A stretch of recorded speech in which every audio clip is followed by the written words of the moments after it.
कई दिन से 22 परिसहों पर चर्चा चल रही थी।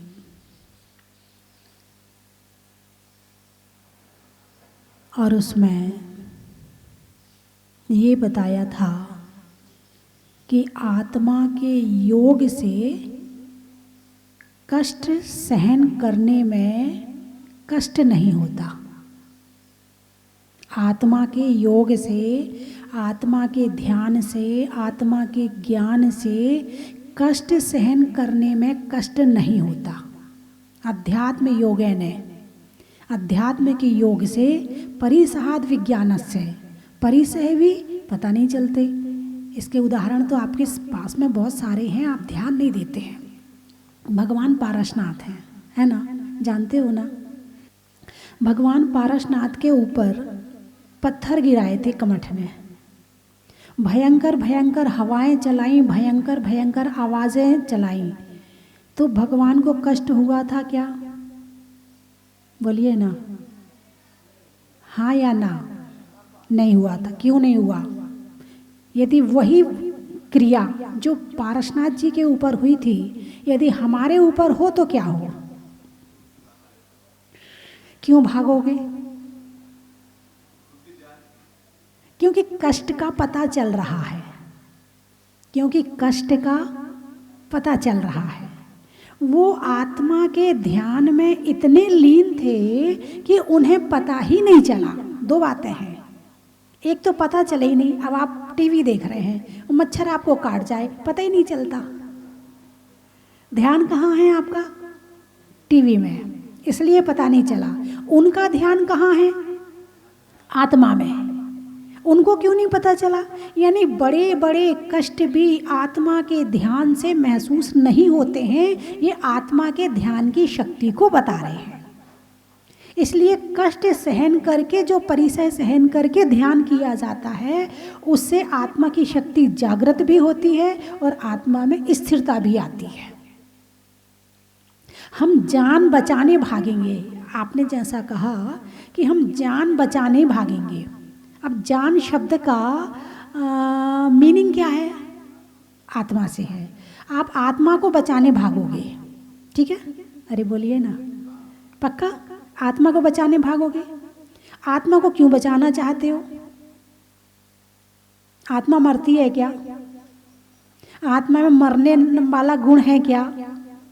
आत्मा तो अजर अमर अविनाशी है। यहाँ से निकलेगी दूसरे शरीर में चली जाएगी, तो आत्मा मर ही नहीं सकती है। फिर आप किसको बचाने भागे? हमारी सोच, हम अपनी सोच से अपनी पूरी दुनिया बदल सकते हैं। हम बचाने किसको भागे? हम शरीर को बचाने भागे, और हम शरीर को ही आत्मा मान रहे हैं। हमें ये ज्ञान ही नहीं है कि शरीर अलग चीज है और आत्मा अलग चीज है। इस अज्ञानता के कारण से हमने शरीर को ही आत्मा मान लिया। हम तो अपनी जान बचाने भाग रहे। अरे जान तो कभी जाती नहीं है, आती नहीं है, यहाँ है, अगले जन्म में फिर किसी शरीर में चली जाएगी। तो इस तरह से 22 परिसहों के द्वारा कई दिन तक चर्चा हुई कि कैसे सहन करके और कैसे आत्मा का ध्यान करके, कर्मों का नाश करके वे मोक्ष को प्राप्त कर लेते हैं। अगली गाथा है, इसमें बड़ा अच्छा विषय आ रहा है। कटश कर्ताहमिति संबंध स्याद्वयोर्द्वयो ध्यानम ध्येयम यदात्मैव संबंधा की दृशस्तदा। अब इसमें संबंध की चर्चा आ रही है। कटस्य कर्ताहमिति, मैं चटाई का करता हूँ। मैं चटाई का करता हूँ। मैं का मतलब किसी और से भी ले लें आप, मैं नहीं। मैं चटाई का करता हूँ, यानी मैं चटाई का बनाने वाला हूँ। इसमें दो चीज़ें हैं। क्या है? एक कर्ता और एक चटाई।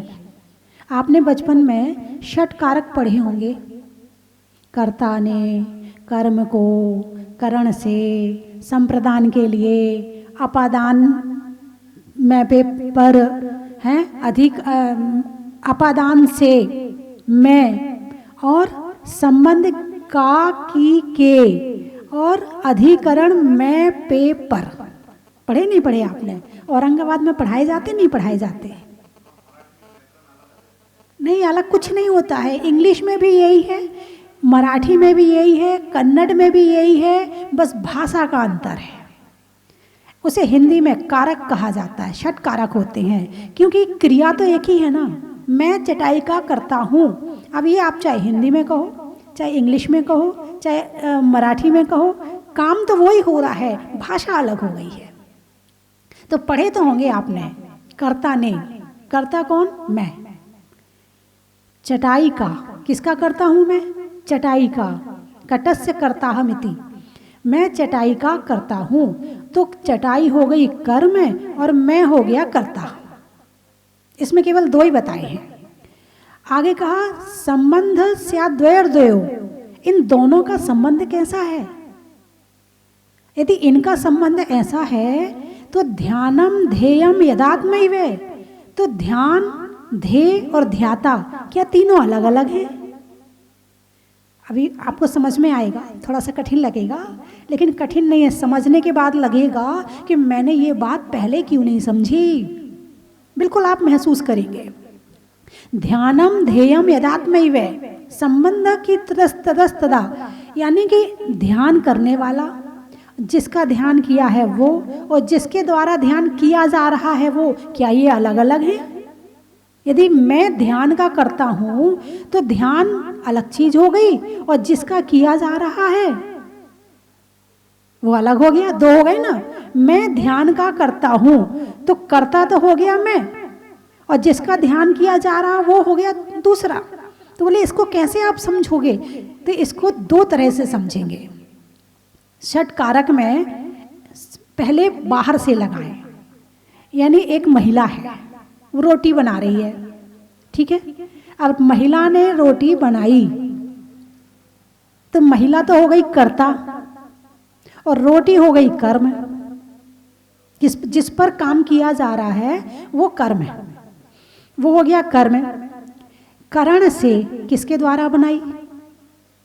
रोटी किसके द्वारा बनाई? आटा भी चाहिए, पाटा बेलना भी चाहिए, गैस भी चाहिए, तवा भी चाहिए। तो ये करण, साधन, जिसके द्वारा कार्य होता है उसको कहते हैं साधन।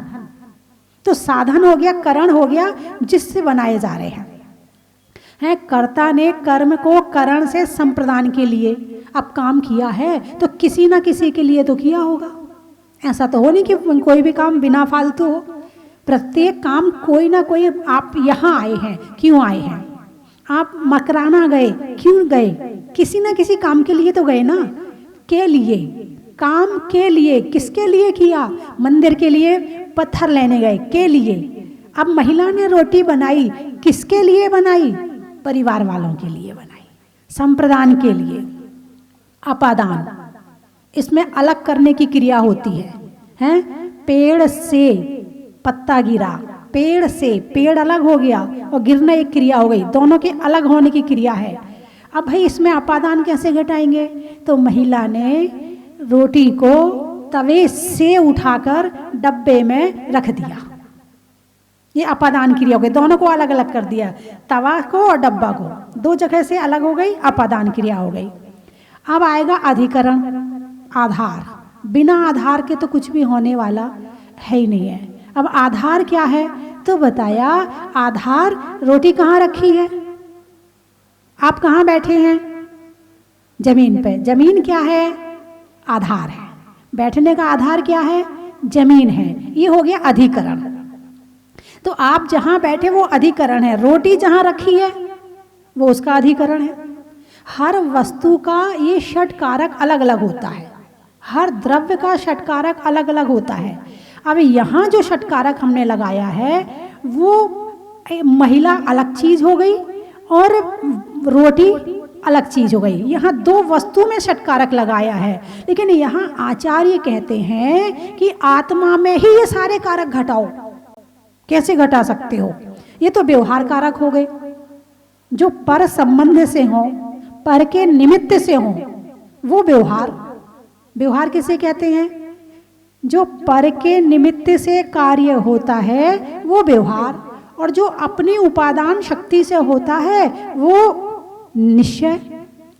यानी हर वस्तु की अपनी पावर है, हर वस्तु की अपनी शक्ति है, और वस्तु की, द्रव्य की अपनी स्वयं की शक्ति को उपादान कहते हैं। उपादान किसे कहते हैं? स्वयं की शक्ति को। महिला ने रोटी बनाई, आटा में रोटी बनने की ताकत है, गेहूं में रोटी बनने की ताकत है, तो ही महिला ने रोटी बनाई है। यदि गेहूं में रोटी बनने की ताकत नहीं होती तो वो महिला रोटी नहीं बना सकती थी। यानी यानी आटा में जो रोटी बनने की अपनी ताकत है उसका नाम है उपादान। उसका क्या नाम है? उपादान। और वो रोटी बनी तो उसको बनाने के लिए जो जो साधन चाहिए अलग, आटे से अलग, वो साधन हो गए निमित्त। वो साधन हो गए निमित्त। ऐसे ही आत्मा, आत्मा की जो अपनी शक्ति है वो तो है उपादान। अब आत्मा में भगवान बनने की शक्ति है, ये हमारा उपादान। लेकिन हम पर निमित्तों में उलझे पड़े हैं और विभाव परिणति के कारण से संसार में उलझ के कर्म बंद करके चारों गतियों में भ्रमण कर रहे हैं, ये निमित्त। अभी तक हम केवल निमित्त के हिसाब से ही चल रहे हैं, बिना अभी हमने उपादान को झांक कर भी नहीं देखा है। हमने अपनी शक्ति को आंख बंद करके झांक के भी नहीं देखा है कि मेरी आत्मा में कितनी शक्तियां हैं, कौन कौन सी शक्तियां हैं। मंदिर तो जाते हो, मंदिर भी बनाते हो, भगवान भी विराजमान करते हो, भगवान के लिए लाखों रुपए भी खर्च कर देते हो, हैं? भगवान की पूजा भी कर लेते हो, भगवान की पूजा भी कर लेते हो, भगवान का काम बहुत सारा कर लेते हो, लेकिन ये नहीं पता है कि भगवान है क्या। भगवान जो मंदिर में बैठे हैं ना, वो उपादान शक्ति का साक्षात उदाहरण है। उन्होंने अपनी उपादान शक्ति को जागृत किया और उस उपादान शक्ति के माध्यम से उसे जानकर, पहचान करके और निमित्तों को छोड़ करके और स्वयं में अंदर आकर के उन्होंने कर्मों को भगाया और अपनी आत्मा को प्रकट कर लिया। निमित्त, उन्होंने निमित्त सुखी दुखी करता है क्या? बोलिए, आपकी कोई प्रशंसा करे आपको कैसा लगेगा? बोलिए ना, अच्छा लगेगा। और कोई आपकी बुराई करे तो बुरा लगेगा। भगवान की कोई प्रशंसा करे तो ना, उन्हें अच्छा लगेगा ही नहीं, क्योंकि उनका ध्यान तुम्हारी तरफ है ही नहीं है। जब हमारा ध्यान बाहर की तरफ हो तब हमें अच्छा और बुरा लगता है, और जब हम आत्मा के ध्यान में बैठे हुए हों तो सामने वाला बुराई करे या प्रशंसा करे, हमें मतलब ही नहीं है। बात समझ में आई कि नहीं आई? दो आंखें हैं, एक आंखें बाहर की तरफ देखती हैं और दूसरे हैं ज्ञान चक्षु। ज्ञान चक्षु से आत्मा को देखा जाता है और चर्म चक्षु से बाहर की चीजों को देखा जाता है। हमारी कौन सी चक्षु खुली हुई है? चर्म चक्षु। और कौन सी बंद है? ज्ञान चक्षु है। जो हमें खुद को देखने की आंखें हैं वो तो हमारी बंद पड़ी है, हमने खोली नहीं आज तक। हम केवल बाहर के चक्षु से जो कुछ इकट्ठा दिमाग में करते हैं, कानों से जो कुछ सुनते हैं, बस उसमें ही जीवन पूरा खत्म कर लेते हैं। आंख और कान में जीवन जा रहा है? आंख और कान में जो देखा उसे अपना मान लिया, जब अपना माना तो उसके लिए मेहनत करनी शुरू कर दी, और जब मेहनत करी तो कर्म और क्रिया करी, और जब कर्म क्रिया करी तो फिर कर्म इकट्ठे हुए, फिर और कर्म इकट्ठे हुए, फिर और अगले जन्म में चले गए, वहां क्या किया, वहां भी यही किया, और ऐसे करते करते करते अनंत जन्म बीत गए और हम स्वयं को आज तक नहीं देख पाए। उसी शक्ति को जागृत करने के लिए आचार्य पूज्यपाद इष्टोपदेश में इस श्लोक को कहते हैं कि तुमने बाहर के कारक, बाहर के निमित्त से आज तक बहुत सारे काम किए हैं, लेकिन क्या तुमने ध्यान, ध्येय और ध्याता को नहीं जाना आज तक? ध्यान किसका करना है, ध्यान किससे करना है, और ध्यान किससे, कैसे और क्यों? यानी ध्याता, ध्यान दे, कर्ता कर्म और क्रिया, कर्ता ध्यान, कर्म ध्येय ज्ञान, और यानी तीनों चीजें एक ही रहेंगी। आत्मा भी, ध्यान करने वाला कौन? आत्मा। आत्मा से ध्यान किया जा रहा है, आत्मा करने वाला है और आत्मा के लिए किया जा रहा है। साधन भी आत्मा, साध भी आत्मा है, दोनों आत्मा है। करने वाला वो है। तो व्यवहार कारक यानी बाहर के जो षट कारक हैं वो भी अपने आप में स्वतंत्र हैं। कहा है प्रत्येक द्रव्य स्वतंत्र है। इस बात को आप मानते हैं कि नहीं मानते हैं? प्रत्येक द्रव्य, जीव और पुद्गल दोनों स्वतंत्र हैं। पुद्गल तुम्हारे अनुसार नहीं चलता, लेकिन सारी जिंदगी पुद्गल को अपने अनुसार चलाने की असफल कोशिश जरूर करते हैं। असफल कोशिश। हम चलो बाहर की बात तो दूसरी, हमारा बेटा हमारे हिसाब से नहीं चलता, अलग बात है, वो तो पर हो गया। हमारा पड़ोसी हमारी बात नहीं मानता, वो दूसरा हो गया। हमारी समाज हमारी बात नहीं मानती, वो और दूर हो गई। भाई पत्नी बेटे से तो समाज दूर हो गई है। हाँ, तो लेकिन हमारा शरीर क्या हमारी बात मानता है? बड़ी सोचने वाली बात है। हम आज जबकि ये बिल्कुल पास में है, बिल्कुल निकट में रह रहा है, और आज से नहीं है, आप जितने साल के हो तब से है, और तब से नहीं है, ऐसे अनंत शरीर लेकर के छोड़ दिए हैं। भगवान की इस बात पर विचार करो। हूँ स्वतंत्र निश्चल निष्काम, ज्ञाता दृष्टा आत्म राम। स्वतंत्र, इस शब्द पर चिंतन करने की जरूरत है। बड़ा अच्छा शब्द है कि प्रत्येक द्रव्य स्वतंत्र है।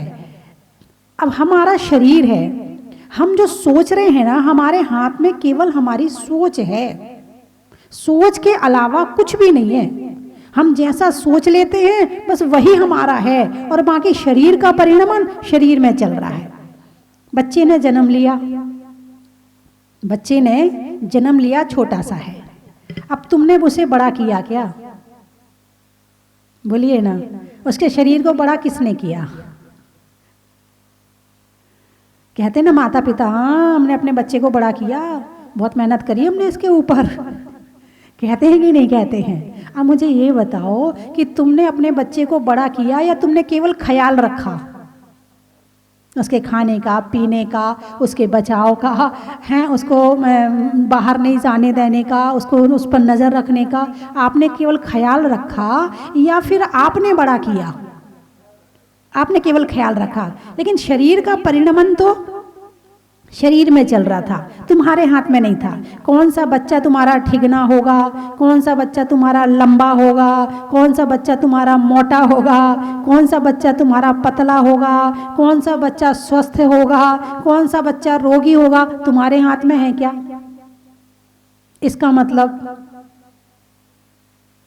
हमारा शरीर भी हमारे हाथ में नहीं है। मोटा पतला होना भी तुम्हारे हाथ में नहीं है। बड़े ऐड देते हैं लोग, इतना वजन कम कीजिए, इतना ऐसा करिए, शरीर को खोखला कर देते हैं। जबरदस्ती यदि चलाते भी हैं ना अपनी, तो उसके माध्यम से साइड इफेक्ट ही होते हैं, कुछ सही नहीं होता है। शरीर का प्रत्येक अंग काम कर रहा है।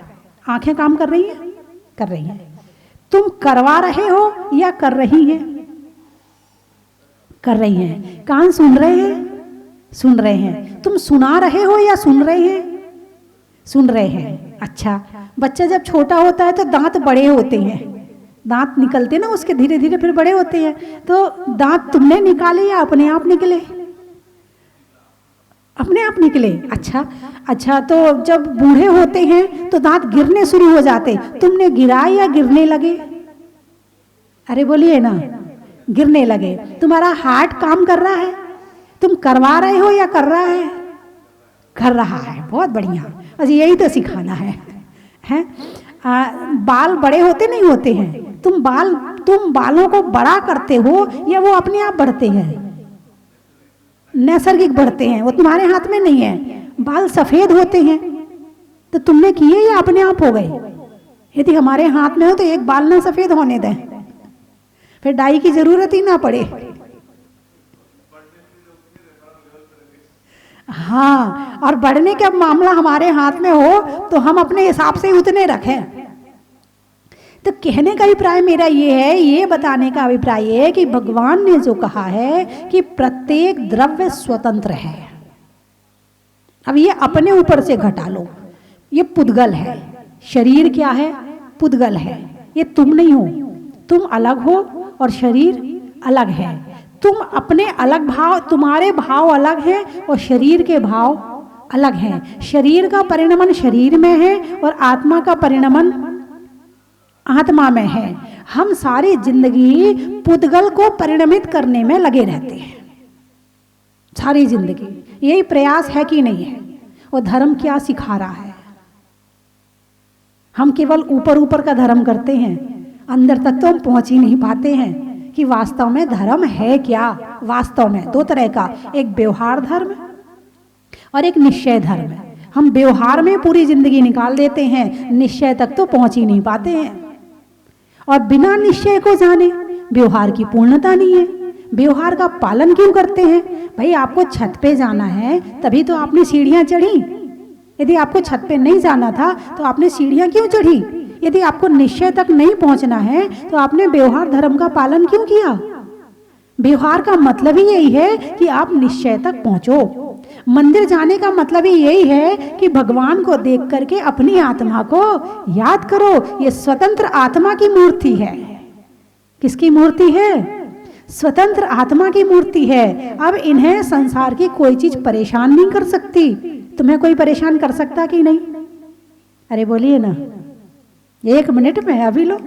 जरा भोजन बढ़िया ना मिले हो गए परेशान, जरा कपड़ों में प्रेस ना हो गए परेशान, हैं? जरा गर्मी हो रही हो और पानी ना मिले तो हो गए परेशान, किसी ने 2 शब्द बोल दिए तो हो गए परेशान, किसी ने तुम्हें पूछा नहीं तो हो गए परेशान, किसी ने तुम्हें गाली दे दी तो हो गए परेशान। 1 सेकंड में परेशान हो गए। क्यों? क्योंकि दृष्टि बाहर की तरफ है। जब दृष्टि अंदर की तरफ चली जाएगी आत्मा में, तो फिर कोई सामने वाला कुछ कर ले तुम्हें कोई परेशान कर ही नहीं सकता है। मैंने एक दिन प्रभावित वाली बात बताई थी। प्रभावित कि सोना और पीतल, सोना जो होता है वो प्रभावित नहीं होता है, इसलिए उसकी कीमत ज्यादा है। उसको तुम कीचड़ में डाल दो, पीला नहीं होगा, काला नहीं होगा, बरसों पड़ा रहे खराब नहीं होगा। और पीतल को डाल दो, भाई चिंतन मैंने किया, दोनों का कलर एक है, दोनों बिल्कुल एक घिस के साफ कर दो तो पीतल किसी सोने से कम नहीं लगता है। इतनी क्वालिटी होने के बाद, इतना चमकने के बाद पीतल के भाव और सोने के भाव में जमीन आसमान के अंदर है। बात क्या है? फिर ये रिजल्ट निकल के आया कि सोना प्रभावित नहीं होता है और पीतल प्रभावित होता है। किससे प्रभावित होता है? बाहर के वातावरण से, बाहर के मौसम से। अभी हवा लग जाए पीतल काला पड़ जाएगा, कीचड़ में तो पता ही नहीं चलेगा, वो कीचड़ ही बन जाएगा है। तो ऐसे ही जो भगवान है वो बाहर के वातावरण से कुछ भी रहे वो प्रभावित नहीं होते हैं। और हम जो हैं एक क्षण में प्रभावित हो जाते हैं। परभावित, जो पर के भाव से भावित हो गया वो प्रभावित, और जो पर के भाव में चला गया वो पीतल बन गया, और जो स्वयं के भाव में आ गया वो सोना बन गया। बोलिए ऐसा है कि नहीं है? हैं? तो यहाँ पर चर्चा करनी है कर्ता और कर्म की, कि आत्मा के द्वारा आत्मा का ध्यान कैसे किया जाता है और ये क्रिया क्या हो सकती है। ये षट कारक हम दूसरों के साथ तो घटाते हैं कि कर्ता अलग है, कर्म अलग है। कुम्हार ने घड़ा बनाया, कुम्हार ने घड़ा बनाया, कुम्हार अलग चीज हो गई और घड़ा अलग चीज हो गई। अब मिट्टी के षट कारक मिट्टी में है, क्योंकि मिट्टी में घड़ा बनने की ताकत है, इसलिए वो स्वयं मिट्टी स्वयं की कर्ता हो गई। यदि उसमें ताकत नहीं होती तो नहीं होती। इसलिए मिट्टी घड़ा बनने की ताकत रखती है, और जब वो कुम्हार ने उसे बनाया तो मिट्टी उस रूप परिवर्तित हो गई। तो कर्ता, मिट्टी मिट्टी की कर्ता है। किस पर कर्म हुआ? मिट्टी के ऊपर हुआ। कर्ता ने कर्म को किसको घड़ा बनाया? मिट्टी को घड़ा बनाया। किससे बनाया? मिट्टी के द्वारा बनाया। यदि मिट्टी ना हो तो घड़ा किससे बने? बिना मिट्टी के घड़ा बन सकता है क्या? नहीं। तो साधन भी कौन हो गई? मिट्टी हो गई। मिट्टी ही साधन हो गई। किसके लिए बनाया? अब मिट्टी का यदि है तो मिट्टी ने घड़ा मिट्टी के लिए बनाया। तुम उसका उपयोग करो ना करो उसे मतलब नहीं है। तुम कर रहे हो ये तुम्हारी टेंशन है, तुम नहीं कर रहे हो ये तुम्हारी टेंशन है, लेकिन मिट्टी ने मिट्टी के लिए घड़ा बनाया, संप्रदान। अब मिट्टी खान से निकाली गई थी और मिट्टी वहां लाई गई थी, तो अपादान ऐसे घटाएंगे कि खान से निकल के मिट्टी कुमार के घर में आई, तो ये अपादान हो गया। और घड़ा बन के रखी कहाँ है? धरती मिट्टी में रखी है।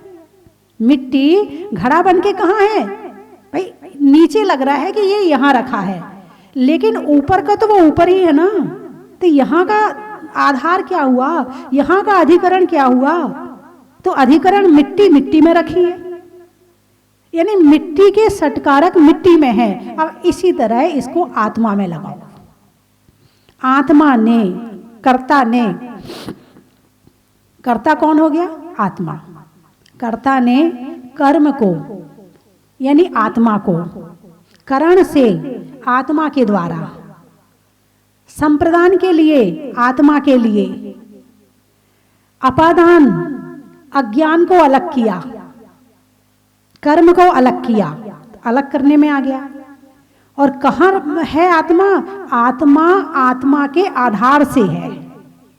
आत्मा आत्मा के आधार से है। यदि धरती ना भी रहे ना तो भी आत्मा रह सकती है, उसे आधार की जरूरत नहीं पड़ेगी, क्योंकि वो उपयोग से अपने ज्ञान में है, ज्ञान बाहर नहीं है। अब इसे केवल ज्ञान में घटाओ।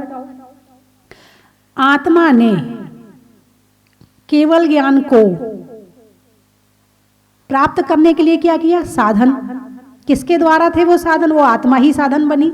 बिना आत्मा के केवल ज्ञान हो सकता है क्या? है केवल ज्ञान आत्मा में, और प्राप्त करना आत्मा को है, तो वो किससे प्राप्त करेगी? बाह्य वस्तुओं से केवल ज्ञान प्राप्त हो सकता है क्या?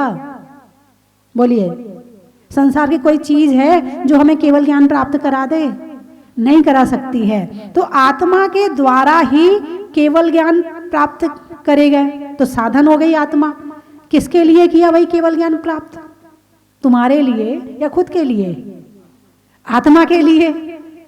तो आत्मा के लिए जब किया, फिर अपादान किससे हुआ? तो बोले अज्ञान हटा तो केवल ज्ञान प्रकट हुआ। अज्ञान हट गया तो हटने की क्रिया और केवल ज्ञान प्राप्त, तो अपादान हो गया। फिर आत्मा कहाँ है? आत्मा आत्मा के आधार से है। इस तरह आत्मा में लगाएंगे कि ध्यान करने वाला ध्याता जो है वो कर्ता आत्मा है, और जिसका ध्यान किया जा रहा है वो भी आत्मा है, और जिससे किया जा रहा है वो भी आत्मा है। तो ये काम क्या हमारा स्वयं में हो सकता है कि नहीं हो सकता? संभव है कि नहीं है? अरे बोलिए ना, संभव है कि नहीं है? अब असंभव को संभव करने वाला मनुष्य होता है या और कोई होता है? मनुष्य होता है। एक काला सिर वाला आदमी ऐसा है, सबको अपने वश में कर सकता है। शेर कितना खूंखार, कितना डेंजर है। ऐसे शेर को भी वश में कौन कर लेता है? मनुष्य। हाथी, हाथी का वजन कितना है और मनुष्य का वजन कितना है? वजन की अपेक्षा देखा जाए तो एक हाथी में 10 आदमी आ जाएंगे, 15 आदमी आ जाएंगे, हैं? लेकिन 15 आदमियों के बराबर वाले शरीर को एक आदमी वश में कर लेता है। जब ये दूसरों को वश में कर सकता है तो ये स्वयं को वश में क्यों नहीं कर रहा? मेरी बात समझ में आई कि नहीं आई है? और जहां स्वयं को वश में करने की बात आ जाएगी, बस वहीं से हमारा ज्ञान हमारे लिए काम करेगा। अभी हमारा ज्ञान केवल दूसरों के लिए काम कर रहा है। ये मकान बनाना है, ये दुकान चलाना है, ये उसके लिए ये लाना है, उसकी शादी करनी है, उसके लिए भोजन बनाना है, उसके लिए ये बनाना है, और बूढ़े हो जाएं कर ना पाए तो टेंशन ही कर लेते और कुछ नहीं करें तो वो भी नहीं करते ध्यान बैठ के कि चलो अब कोई बात नहीं है, बचपन में तो ज्ञान नहीं था, जवानी में फुर्सत नहीं मिली, चलो अब बुढ़ापा आया तो अब तो ध्यान कर ले, नहीं करते। जो सारी जिंदगी कर्ता कर्म के भाव रहे हैं वो भी बुढ़ापे में बने रहते हैं और ये जीवन ऐसे ही निकल जाता है।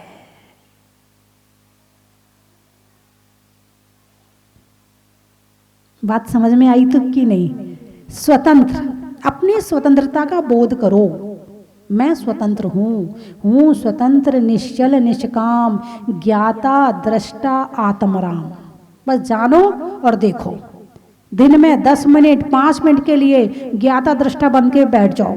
मैं किसी का करता धरता नहीं हूँ, और बस देखो देखो और जानो। उसमें कोई मैं का भाव नहीं आना चाहिए। बस जानने और देखने में कहीं कर्मबंध नहीं होता। यदि जानने और देखने में कर्मबंध होता तो सिद्ध भगवान को भी होना चाहिए था। सिद्ध भगवान जानते भी हैं और देखते भी हैं, मगर उनको कर्मबंध नहीं होता, क्योंकि उनके जानने और देखने में राग और द्वेष नहीं है। और हमारे जानने और देखने में, हम किसी भी चीज को देखते हैं, देखने के बाद कुछ ना कुछ रिएक्ट जरूर करते हैं, कुछ ना कुछ मन में विचार आ ही जाते, अच्छी है बुरी है, किसकी है, कहाँ की है, कैसी है, कुछ ना कुछ भाव आ ही जाते हैं। कोई गाड़ी भी निकल जाए ना सामने से, यदि कुछ नहीं होगा, अरे मेरे पड़ोसी की भी ऐसी गाड़ी है, यानी कि अपनी गाड़ी ना हो तो भी पड़ोसी तो याद आ ही जाएगा उस गाड़ी को देख करके। यानी कुछ ना कुछ एक्शन का रिएक्शन तो हम किए बिना छोड़ते नहीं है। हर एक्शन का रिएक्शन है। चुप इसलिए नहीं हो पाते हैं क्योंकि हर एक्शन का रिएक्शन करने में इतनी स्पीड होती है, तुरंत बोल पड़ते हैं। मौन की साधना शुरू करो, रिएक्शन कम होने लगेगा। यहां से शुरुआत होगी। इसको बंद करो थोड़ी देर के लिए, और फिर और साधना करनी है तो आंख बंद करके बैठ जाओ और फिर करो साधना। तो एक्शन का रिएक्शन जैसे जैसे कम होगा, वैसे वैसे मन जितना बाहर भाग रहा है उतना अपने में आना शुरू हो जाएगा। और जैसे जैसे अपने में आएगा, बस ये जो कहा है इस श्लोक में वो शुरू हो जाएगा। तो ये जीवन केवल अपना ज्ञान केवल दूसरों को दूसरी चीजों में लगाने को मिला है या खुद के लिए मिला है? खुद के लिए मिला। और हम कर क्या रहे हैं? तो हम खर्चे ही खर्चा कर रहे हैं, अपने लिए तो कुछ भी नहीं कर रहे हैं। यानी डायरी तो हमारी है और हिसाब दूसरों का है। डायरी तो हमारी है और हिसाब दूसरों का है। सारी जिंदगी अपनी डायरी में दूसरों का हिसाब लिखते हैं और चले जाते हैं। फिर अगले जन्म में फिर लिखते हैं, फिर अगले अपनी डायरी में अपना हिसाब आज तक नहीं लिखा। अपना हिसाब लिख लिया होता तो आज पता नहीं कहाँ होते हैं। यह आपकी अकेली बात नहीं है, ये तो सब समस्त संसारी प्राणी की बात है। कम से कम आपको इतना ज्ञान तो है कि वीतरागता क्या होती है। कम से कम इतना ज्ञान तो है कि आपके अंदर आत्मा है। अनंत प्राणी तो ऐसे होते हैं, जन्म मरण करते हैं और उन्हें आत्मा का ज्ञान भी नहीं हो पाता है। जब आपको इतना ज्ञान हो गया है, बहुत अच्छी बात है, बहुत अच्छी बात है। अब थोड़ा आगे और बढ़ो। इतना ज्ञान प्राप्त कर लिया ना, ज्ञान देने वाले भी मिल गए, मंदिर भी मिल गए, भगवान भी मिल गए, शास्त्र भी मिल गए। इतनी चीजें मिलने बहुत बहुत बहुत पुण्य का उदय समझो। नहीं तो तुम देखो विदेशों में लोग रह रहे हैं, वहां कोई ज्ञान देने वाला नहीं है, वहां कोई मंदिर नहीं है, वहां शास्त्र नहीं है।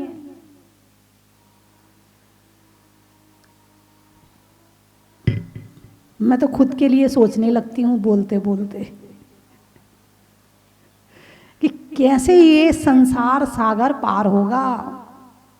इतनी निमित्ताधीन दृष्टि है। सामने वाला सुखी करता है, कुछ अच्छा करता तो हम सुखी, और सामने वाले ने कुछ विपरीत किया तो हम दुखी। बस इतने से हम थोड़ा सा बच के थोड़ा अपने आप में आने का प्रयास करें तो निश्चित है कि ये जीवन जीना सफल हो जाएगा। और एक बार ये भाव हाथ से निकल गया ना। अभी परसों शास्त्र पढ़ रहे थे, उसमें लिखा अंतर आया कि कौन सा जीव क्या बनने के बाद कितने समय बाद उसे वो चीज़ मिलती है। तो एक बार यदि मनुष्य पर्याय मिल गई और यदि अभी गंवा दी तो 2000 सागर बाद,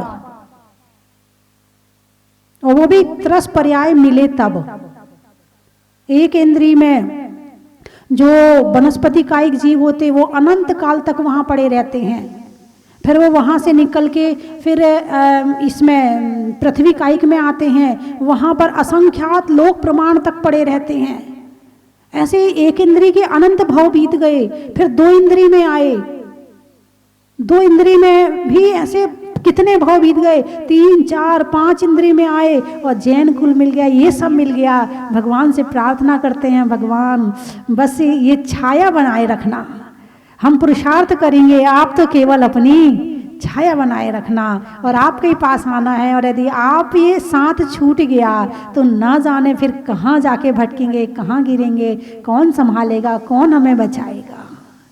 बस खुद के द्वारा खुद का ही हो सकता है, दूसरों के द्वारा हमारा हो ये निमित्त है, लेकिन खुद के द्वारा खुद को ही करना पड़ता है। समय हो गया है, मैं 3 चीजें बोलूंगी, आपको कहना बड़ा ही महत्व है। चलने में पात का, मित्रों में साथ का, तीर्थंकरों में मुनि सुव्रतनाथ का, पंखा में झलने का, बच्चों में पलने का और भगवान के जमीन से निकलने का, हिंदी में मात्रा का, स्कूल में छात्रा का, आज आपकी जहाजपुर की यात्रा का, अनाज में दाने का, इनाम में पाने का और आज आपके जहाजपुर आने का, गुरुओं के आशीर्वाद का, नहीं होने में विवाद का और आने वालों में औरंगाबाद का। सभी औरंगाबाद से ही हैं, इंदौर से भी है। आम की बौर का, खाने में कौर का और आने वालों में इंदौर का।